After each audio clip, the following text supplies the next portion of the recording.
par exemple dans une constante cosmologique, ad aeternam, pour l'éternité, être en expansion accélérée. Dans d'autres modèles, il peut après revenir dans une phase décélérée.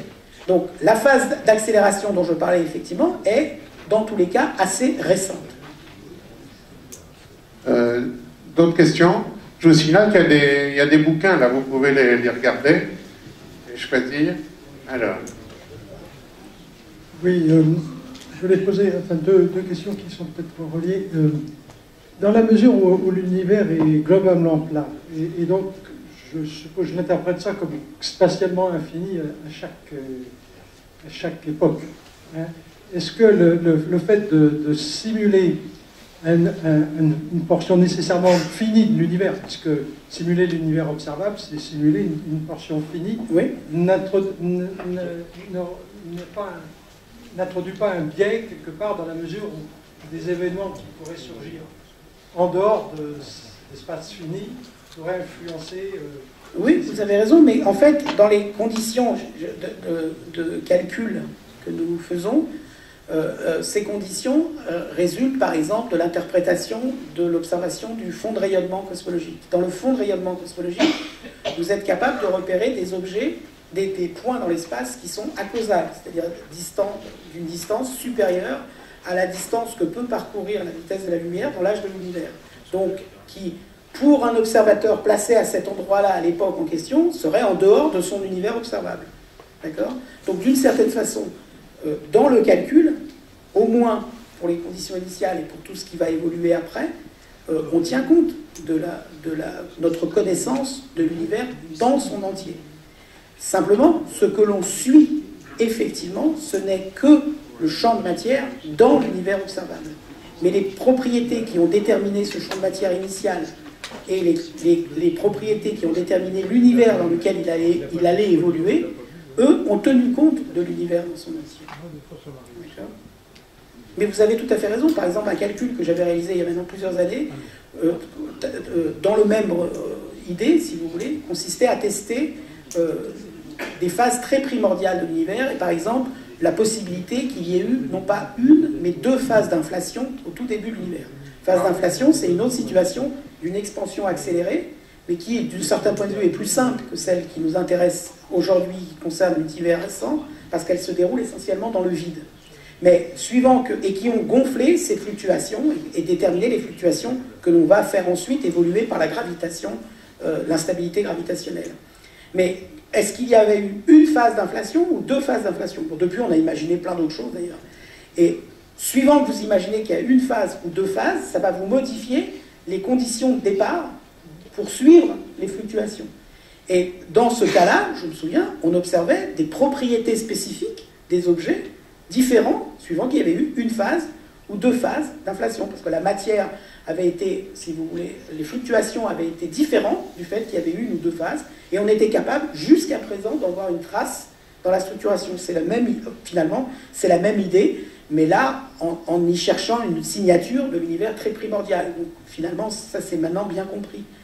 Là, c'est de chercher une signature d'un phénomène qui s'est déclenché, qui est présent en termes de nature dans l'univers depuis toujours, si on peut dire, mais qui n'est effectif que dans l'univers récent, aux nuances près, suivant les modèles, 2 milliards, 3 milliards, 7 milliards peut-être, donc un certain nombre de milliards d'années, mais qui est présent aujourd'hui, à une époque où, dans le même temps où cette expansion, donc cette dilatation de l'espace serait accélérée, les objets doivent se former. Donc ça rend le problème plus compliqué.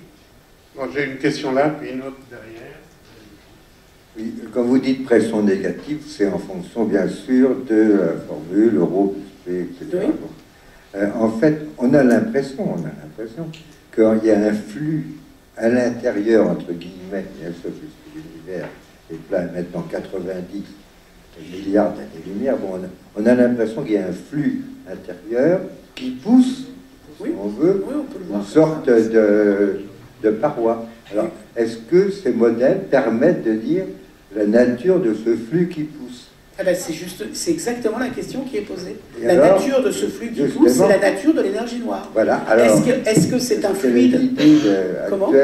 Est-ce qu'on a une idée? Vous avez très bien développé, bien sûr, les différentes choses comme ça, mais est-ce qu'il y a une idée actuelle qui commence à germer. Voilà. Alors, ce que j'ai voulu montrer, c'est que le schéma, si vous voulez, se présente de la façon suivante. Il y a des observations qui nous convainquent que l'expansion de l'univers est accélérée. D'accord ? Ça s'interprète comme un effet de fluide à pression négative. Que les cosmologistes, et parmi eux notre équipe, d'autres équipes, etc., ont imaginé plein d'interprétations. Toutes pour expliquer l'accélération de l'univers, elles sont capables de le faire. Au niveau d'observation qu'on connaît aujourd'hui, elles sont capables de le faire. Le problème, c'est savoir laquelle est la bonne. Aujourd'hui, savoir précisément laquelle est la bonne, si c'est votre question, je ne l'ai pas. Par contre, ce qu'on fait, c'est procéder par une étape qui est d'abord de se dire, l'ensemble de ces modèles, je peux les rassembler en 3 grandes catégories. Ce qu'on a testé là, c'est en fait une catégorie ou l'autre catégorie. Et ce qu'on commence à peine à avoir envie de dire, c'est que c'est plutôt la catégorie des modèles correspondant à une extension des lois de la gravité aux grandes échelles qui serait la bonne interprétation. À l'intérieur de cette catégorie, le détail de tous ces modèles, de pouvoir faire la différence, non, je suis incapable de le dire. Mais c'est déjà, je crois, un vrai progrès de savoir est-ce que c'est, si vous voulez, même s'il faut être très très prudent, plutôt une interprétation de nature liée à notre compréhension de l'infiniment grand qui est en cause, que immédiatement une interprétation liée à notre compréhension de l'infiniment petit. Mais dans l'infiniment petit, j'ai plein d'explications possibles, toutes me conduiront, comme je l'ai formulé ici, à un W moins négatif que moins 1. Je vois que dans un tel univers, tout est toujours possible. Il faut bien comprendre qu'on ne pourra jamais savoir exactement. On pourra savoir quel est l'univers le plus probable. Mais si, entre guillemets, le bon Dieu a choisi, celui qui a fait l'univers, sans formuler, a choisi un cas très particulier, c'est pas possible. Là, dans ce cas-là, moi je me sauve en utilisant ce que disait Einstein. Dieu est subtil, mais il n'est point méchant. Donc, s'il nous a choisi quelque chose de subtil qu'il faut comprendre, on va peut-être y arriver. S'il a choisi le cas particulièrement rare, et en plus il a mélangé le nombre d'explications, là on ne trouvera jamais. Bon. S'il a été subtil, ce qui est évidemment le cas, par définition, je dirais,